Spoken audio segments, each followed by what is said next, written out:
예, 안녕하십니까. 황태순TV의 황태순입니다. 오늘 2019년 8월 25일 일요일입니다. 예, 오늘 마침, 오늘 오전이죠. 일요일 아침에 KBS에서 일요진단 라이브에서 아마 조국 후보자에 대한 그 임명 관련해서 여론조사 한 것 같습니다. 응답자의 48%가 부적합하다. 응답자의 18%만이 조국 후보자의 임명이 적합하다. 그리고 의견을 유보한 사람이 34%가 됩니다.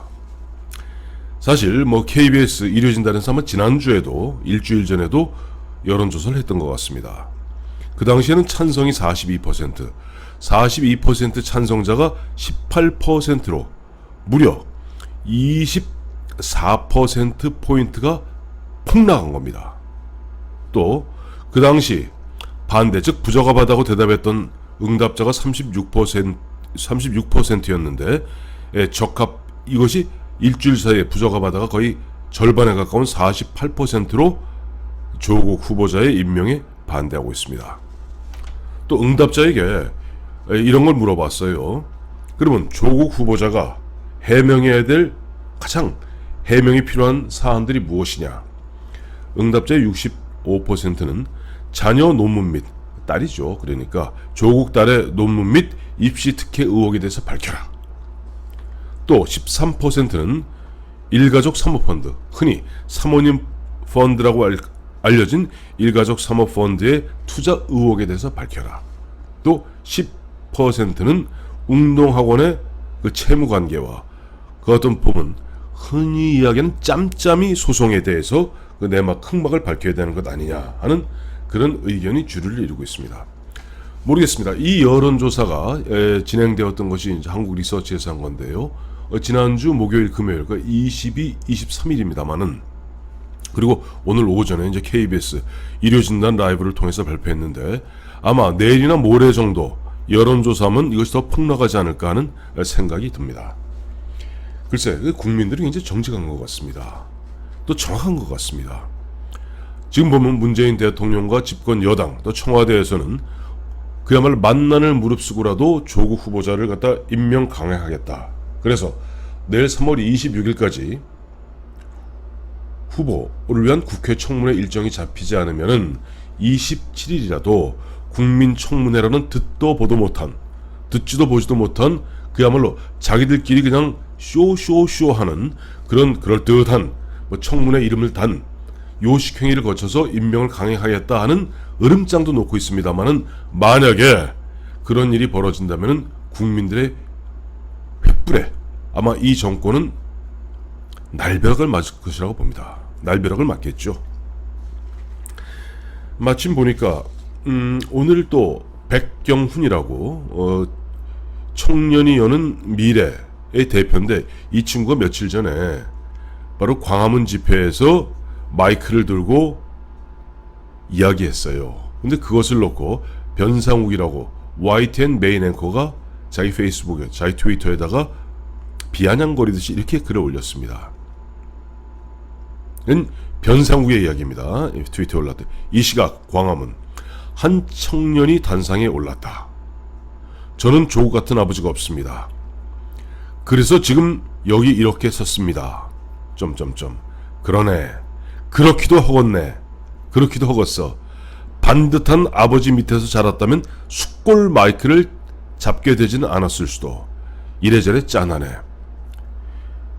변상욱이란 친구가 보니 저보다 하나인가 2살 아래던데 CBS 기자 출신의 지금 YTN에서 메인 앵커를 맡고 있는데 여기서 정말 반듯한 아버지 밑에서 자랐다면 그러면 조국이 반듯한 아버지입니까? 참 변상욱이라는 사람의 가치관, 시각은 진짜 알다가도 모르겠습니다. 반듯한 아버지 밑에서 자랐다면 숫골 마이크라니요. 아니 청년들이 그야말로 절규하고 부정에 분노하는 것이 그게 숫골 마이크를 잡는 겁니까? 그러니까 오늘 25일 그 백경훈 대표가 자신의 트위터에 이렇게 썼어요. 그 변상욱을 갖다 이제 지칭하면서 가재, 붕어, 개구리도 밟으면 꿈틀한다는 것을 보여드리겠습니다. 기억나시죠? 조국씨, 예전에 보면 이런 얘기 했지 않습니까? 이 개천에 모두가 용이 될 필요는 없다. 모두가 용이 될 필요는 없다. 가재, 붕어, 개구리가 아름답게 사는 점점점점점. 얼마 전에 황태순 TV에서 저와 김영광 실장이 이런 얘기했죠. 가재, 붕어, 개구리, 이 가재, 붕어, 개구리는 자신들이 불법적으로 꼼수를 써서 억지로 용을 만든 그 용의 먹이에 불과할 뿐입니다. 이런 사람들이 어디 있습니까? 최소한의 양심도, 최소한의 부끄러움도 없는 YTN의 변상욱 씨. 그런데 더욱더 가증스러운 것은 조국 씨가 지금부터 9년 전에 당시 이명박 정부입니다만은 이명박 정부에서 유명한 외교부 장관이 그 당시 그 딸이 무슨 뭐 특혜로 외무부에 무슨 채용되었다 그런 논란이 있었습니다. 그때 이제 유명한 장관이 사과를 하고 했을 때 조국 씨가 자신의 트위터에 올렸던 글입니다. 한번 들어보시기 바랍니다. 그리고 조국 씨가 9년 전에 했던 이야기를 들으시고 지금 국민들의 절반이 부적어받아 34%, 이건 주로 이제 보는 게 20대 30대인 것 같아요. 지금 그동안 어쨌든 문재인을 지지하고 문재인을 조국한테 홀려 있었는데 이 황당한 사건 속에서, 이 황당한 상황 속에서 어떻게 해야 될지 우왕좌왕하는 20대 30대들이 대부분 유보층을 이루는 것 같습니다. 자, 조국 씨는 이렇게 얘기했더군요. 9년 전에 어디선가 들은 우스갯소리 하나 하겠다. 파리가 앞발을 싹싹 비빌 때 이놈이 사과한다고 착각하지 마라.